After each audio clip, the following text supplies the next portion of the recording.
teman-teman, ketemu lagi dengan saya. Saat ini kita sudah masuk ke pertemuan keempat dari mata kuliah mesin learning. Nah teman-teman, di pertemuan keempat ini saya akan menunjukkan tools yang lain. Kalau minggu kemarin kita belajar menggunakan KNIME, kali ini kita akan menggunakan Python. Dalam hal ini kita menggunakan Jupyter Notebook. Nah teman-teman, saya akan tunjukkan terlebih dahulu data yang akan kita pakai.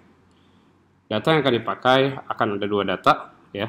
Jadi saya akan menggunakan data tersebut untuk menunjukkan bagaimana sih menggunakan Python untuk mengekstrak data dan mengajarkan data kepada komputer, ya. Yang pertama kita akan lihat dulu data pertama untuk kita ekstrak datanya, kita dapatkan informasi dari sana, data apa saja yang bisa kita dapatkan, ya. Jadi pertama teman-teman, saya punya data ini pizza, ya, pizza data. Nah seperti layaknya kita menggunakan KNIME kemarin, datanya dalam bentuk CSV. Nah ini CSV-nya saya sudah rapikan, teman-teman harusnya sudah lihat di minggu kemarin bagaimana merapikan CSV supaya bisa lebih enak dilihat, tuh ya. Tapi tentu datanya yang digunakan nanti benar-benar data CSV murni, ya, yang dalam bentuk koma-koma seperti biasa. Nah data pertama itu merupakan data dari beberapa restoran pizza, ya. Jadi di restoran tersebut, ya, ada beberapa macam pizza, gitu ya. Banyak macam tipe pizza dan dengan nama yang berbeda-beda. Teman-teman lihat di sini kita punya restoran pertama namanya Domino's Pizza, gitu ya.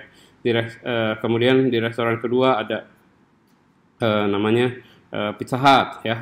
Ada lagi mungkin teman-teman lihat di sini Godfather Pizza.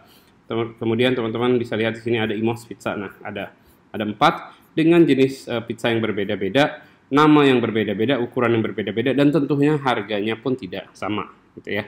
Nah, saya akan tunjukkan bagaimana tools yang akan kita pakai ini, dalam hal ini Jupyter Notebook, mengekstrak data yang kita akan gunakan saat ini sehingga memperoleh informasi yang lebih banyak, gitu ya. Kita bisa lakukan sesuatu dengan tools tersebut. Oke. Nah, kita mulai, ya. Toolsnya kita pakai Anaconda, ya. Anaconda, dan kita pilih Jupyter Notebook. Jadi teman-teman yang belum install aplikasinya, install dulu aplikasi Anaconda, kemudian pilih ini Jupyter Notebook, ya. Aplikasi Anaconda itu tersedia secara gratis di internet, teman-teman bisa download ke PC teman-teman atau laptop teman-teman masing-masing, ya. Kalau sudah pilih Jupyter Notebook, maka nanti di browser akan ada tampilan seperti ini, teman-teman. Nah, di browser masing-masing, ya. Nah, kalau sudah tampilan seperti ini, ya, nanti kita panggil datanya dengan pilih upload. Nah, datanya nanti saya sediakan, teman-teman, di LMS, teman-teman bisa dapatkan di LMS. Kemudian nanti teman-teman upload, ya. Setelah di-upload, ya, datanya akan muncul di sini. Nah, ini data yang saya punya, namanya pizzadata.csv. Ya, jadi silakan teman-teman lakukan langkah-langkah tersebut terlebih dahulu sehingga teman-teman bisa masuk ke tampilan seperti ini, dan kita akan gunakan Jupyter Notebook-nya, ya. Nah, nanti kalau teman-teman sudah melakukan semuanya, teman-teman pilih New Kernel, ya. Nah, nanti akan muncul kernel yang kurang lebih seperti ini. Nah, saya menggunakan apa yang sudah saya inputkan, ya, yang sudah saya masukkan datanya, ya, dan beserta dengan sintaknya sehingga lebih mudah untuk teman-teman lihat. Nanti kalau teman-teman coba sendiri dulu, ya. Nah, sintaknya pun nanti saya akan masukkan di LMS sehingga teman-teman bisa coba, ya. Oke, saya buka.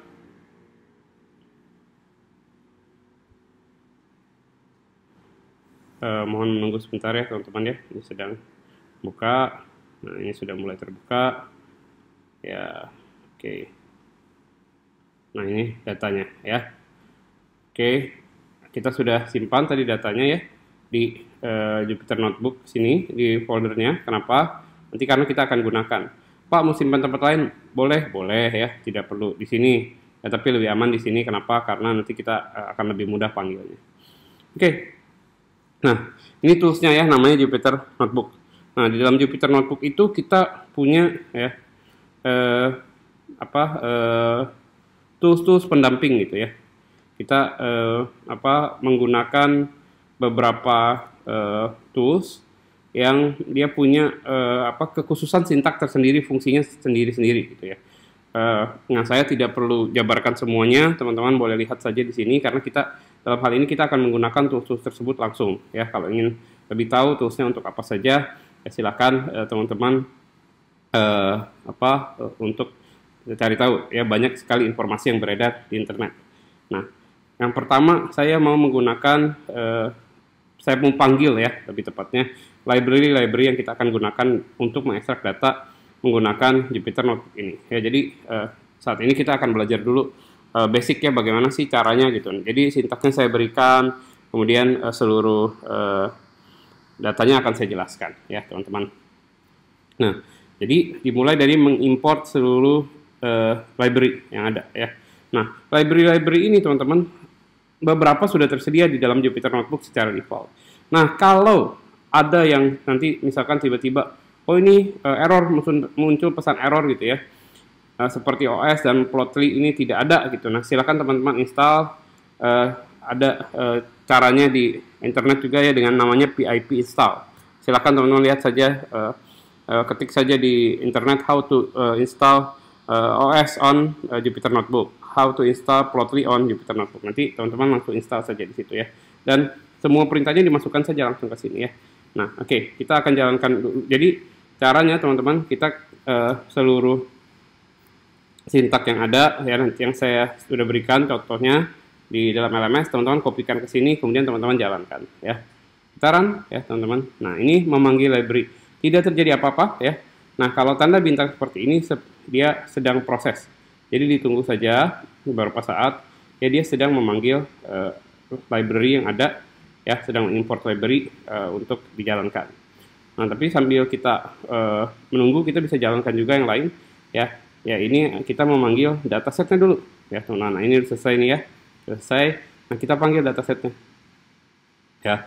Datasetnya kita pakai tools yang namanya Panda ya. Nah, kita panggil pizza data CSV ya. Nah, ini tidak ada folder, tidak ada bagian dari folder. Kenapa? Karena kita taruh di rootnya Jupyter Notebook di sini ya, pizza data CSV ya, pizza data CSV teman-teman. Jadi kalau teman-teman taruh dalam folder ya, tinggal tambahkan foldernya ya, slash foldernya gitu ya, ada di mana filenya ya. Nah, jadi saya panggil ya, kita panggil, kita jalankan ya. Nah, sudah ya, ini sudah dipanggil, sudah ada. Nanti kita akan cek ya, datanya sudah benar belum, sudah ada belum ya, sesuai nggak dengan data kita. Nah, kita panggil dengan perintah dfhead. Dfhead itu adalah datanya tadi ya, df itu data yang kita panggil, head itu 5 data pertamanya ya. Nah, nanti kita akan cocokkan. Coba kita run ya, sudah benar belum datanya Domino's Pizza ini ya, ada 5 data pertama. Kita lihat ke data kita yang tadi ya. Oh, ini stok ya. Nah, ini 5 data pertama kita ya. Ini sampai crunchy tin harusnya ya. Oke, kita terlihat tuh enggak ya. Nah, sudah sampai crunchy tin crush sana. Nah, ini proses pemanggilan datanya, teman-teman. Nah, teman-teman lihat di sini ya, waktu kita masukkan sintak yang pertama tidak muncul apa-apa, sintak yang kedua juga tidak muncul apa-apa, nah sintak yang ketiga keluar output. Nah, ya, output inilah yang kita akan cari, kita akan gunakan fungsinya di dalam Jupyter Notebook ya. Nah, kemudian yang selanjutnya ya, oke, kita mau ini ya, memanggil shape datasetnya ya. Jadi kita akan panggil jumlah total semua ya, ada berapa data dan berapa kolom gitu ya, berapa baris berapa kolom ya. Oke, kita panggil ya. Nah, ini dia menghitung 371. Nah, kalau teman-teman mau, teman-teman boleh hitung sendiri di sini, benar nggak ada 371 dan benar nggak kolomnya 5 gitu ya, harusnya sih sudah sesuai ya. Oke, nah ini ya. Nah, 371 ya, 372 di sini kenapa? Karena baris pertama isinya adalah nama kolom ya. Oke, sudah betul ya, dan 5 kolom ya. Oke, kemudian kita mengecek tipe datanya ya. Tipe datanya kita bisa cek juga dengan dfinfo. Oke, ini keluar nih tipe datanya ya, semua. Company itu tipe datanya objek, pizza objek. Ini semua objek ya, termasuk harga ya. Termasuk harga. Nah, apa yang bisa kita lakukan di sini ya? Yang kita bisa lakukan adalah kita memanggil beberapa data, mengekstrak data, kita tentu ada sesuatu yang kita harus proses. Nah, kalau objek semua, teman-teman, ini kita tidak bisa proses ya.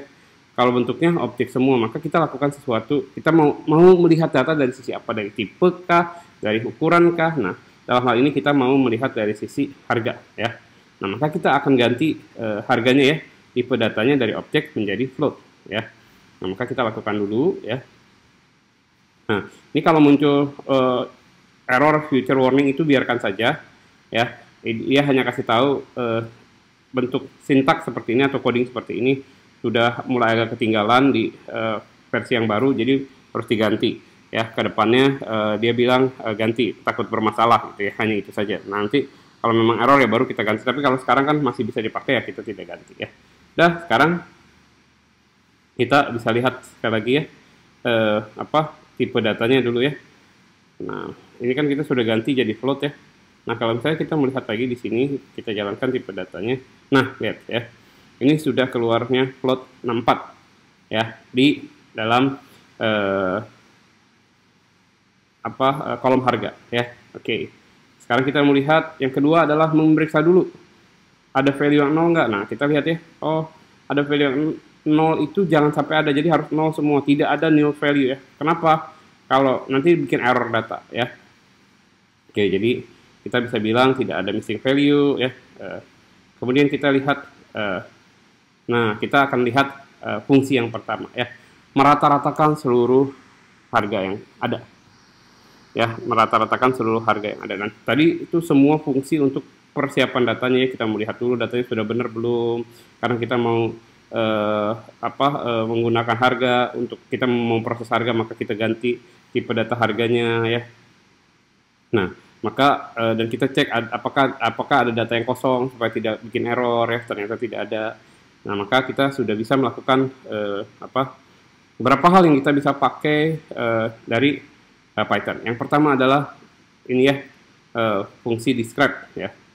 Oke, describe untuk apa? Jadi menghitung ya total ya, rata-rata harga ya, standard deviation, harga minimal, harga maksimal. Nah, ini kalau harga 25% berapa sih, 50% berapa, 75% berapa ya di data itu. Nah, itu yang pertama. Yang kedua, kita bisa lakukan apa di Python? Kita bisa membuat yang namanya plot ya. Plotnya dalam bentuk sebuah plot, sebuah grafik gitu ya.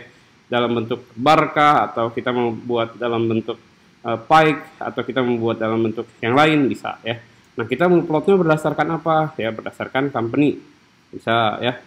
Kita mau ganti misalkan ada apa lagi sih datanya tadi di atas ya. Oh, ini ada company, ada berdasarkan type juga kita bisa ganti ya.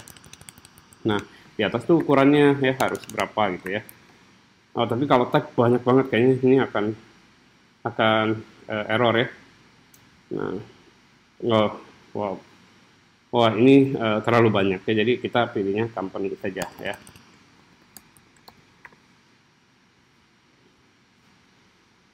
Oke, ya udah. Nah, kemudian yang ketiga ya, kita bisa, ini saya tambahkan komen ya, silakan saja jalankan. Ini jadi ini berdasarkan angkanya ya, kita dapat berapa gitu ya, berapa persen ya. Oke, kemudian itu juga bisa apa ya, kita bisa menghitung value dari masing-masing ya, yang unik ya, yang paling jarang gitu ya. Nah, yang paling jarang ini ya namanya tidak di semua ada, dan yang paling sering ada di semua restoran kita bisa hitung juga. Kemudian fungsi lainnya apa ya, untuk ya menghitung berapa banyak sih pizza itu ada gitu ya, yang paling sering ya dia ada di setiap restoran ya. Ternyata adanya spesialitas pizza. Masing-masing restoran itu punya spesialisasi gitu ya dari pizzanya. Jadi dia paling sering diulang. Nah, maka supaya membedakan dengan restoran lain, ternyata dia punya pizza yang lebih spesial gitu dari yang lain ya. Jadi ini secara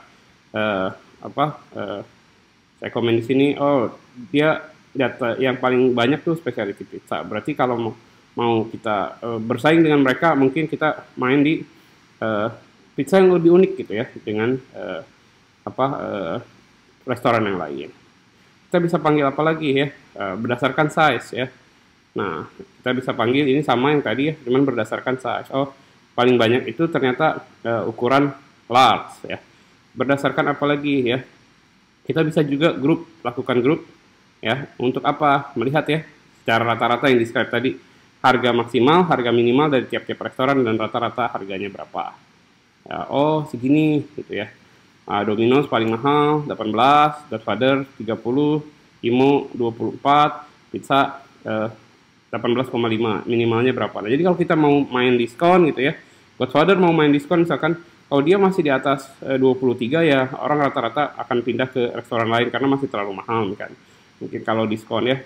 Jadi itu gunanya. Nah, kemudian kita bisa juga berdasarkan apa ya? Kita berdasarkan eh, grup yang tadi ya, yang ini ya sudah buat, ini sudah di grup, nah kita panggil berdasarkan dengan bentuk apa grafik ya, bar gitu ya. Nah, ini kita sudah panggil ya. Oke, kita bisa lakukan apa lagi ya? Ada juga kita berdasarkan tipe dan harga ya, kita panggil rata-ratanya sama, angka nilai maksimal, maksimal, harga minimal ya. Kita bisa lakukan hal yang sama juga tadi ya, gitaran. Nah, bentuknya seperti ini ya dari tiap tipe. Nah, kita juga bisa lakukan hal yang sama ya berdasarkan harga company dan indeksnya by company ya. Ininya berdasarkan value-nya harga, kolomnya berdasarkan apa ukuran ya. Jadi, nah ini teman-teman ya yang bisa kita lakukan di Python untuk mengekstrak data yang kita mau mulai. Nah, biasanya fungsi-fungsi ini ya teman-teman kita bisa lakukan untuk apa? Untuk data preparation. Kita lihat dulu datanya, kita mau apakan dari fungsi-fungsi ini ya. Jadi kita sudah dapat ya. Nah, kita juga bisa ya dari tiap company gitu ya. Kita melakukan apa ya? Melihat ya pizzanya ya berdasarkan tipe, ukuran dan harga dari masing-masing company ya. Yang mana sih yang paling banyak, berapa yang paling mahal gitu ya. Nah, kita bisa jadi 5 termahal, ini 5 termurah. Ya, kita bisa ganti juga di sini ya dengan Pizza Hut. Jadi banyak sekali fungsi yang bisa kita lakukan dengan apa Python ini ya. Jadi kita bisa panggil sesuai dengan apa yang kita butuhkan ya. Ini juga sama ya. Fungsi dari pemanggilan juga sama. Nah, kita bisa lakukan ya. Sama juga ini IMOS ya. Kita berdasarkan harga di IMOS ya. Kemudian kita bisa tadi pandangan sama, ini sudah sama ya. Nah, oke ya. Nah, banyak fungsi yang bisa kita lakukan termasuk ini ya. Nah, ini kita mau membuat sebuah scatter plot ya. Pembagian paling banyak mereka bersinggungan di mana sih gitu ya. Nah, kita akan panggil dengan fungsi-fungsi ini ya. Nah, teman-teman lihat ya. Nah, paling banyak mereka bersaing di specialty pizza. Nah, ini di sini ya, di Godfather Pizza ya, yang di Express Favorite sama gluten free hampir tidak pernah bersinggungan di sisi harga. Dan bahkan di Express Favorite tidak ada di restoran lain ya kecuali Godfather Pizza. Jadi kita bisa lihat, oh kalau kita mau bersaing dengan mereka, kita mau main di mana ya. Kalau misalnya bersaing dengan Pizza Hut, kita harus bikin di mana gitu ya. Atau kita tidak mau bersaing sama sekali ya, kita bikin misalkan Express Favorite tapi yang harganya di sekitaran $7 misalkan kayak gitu ya. Nah, ini guna dari datanya ya. Kemudian kita juga bisa lihat bentuk data dalam bentuk pie ya, supaya bisa kita lihat, oh nih ya, specialty pizza itu Godfather Pizza lah yang paling banyak bermain. Yang lain Pizza Hut tuh banyaknya main di classic recipe. Yang lain bahkan nggak ada ya, classic recipe itu hampir dikuasai oleh Pizza Hut. Jadi lihat ini data-data untuk melihat persaingan ya.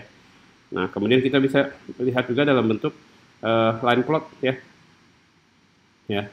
Nah, ini ya. Oh, nih lihat ya, ini IMOS Pizza dia paling banyak bersaing dengan perusahaan-perusahaan lain. Nah, kalau ini Pizza Hut ya tidak terlalu bersaing dengan apapun ya, dengan perusahaan restoran manapun.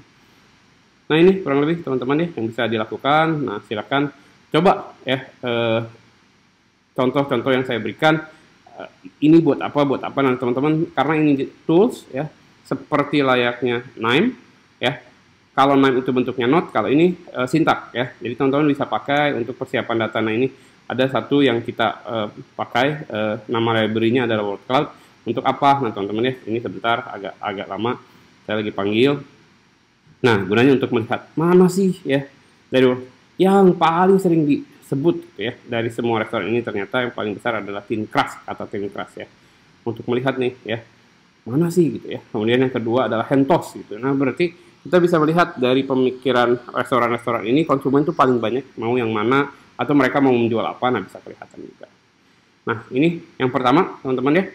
Nanti kita akan masuk ke contoh penggunaan data kedua, sama masih menggunakan Jupyter juga untuk melihat bagaimana kita menentukan sebuah gambar ya, bunga gitu ya. Bagaimana komputer belajar menentukan apakah ini bunga jenis ini, bunga jenis yang lain. Nanti kita akan lihat di video berikutnya ya. Untuk video pertama saya akhiri dulu sampai sini. Oke, sampai ketemu nanti di video kedua.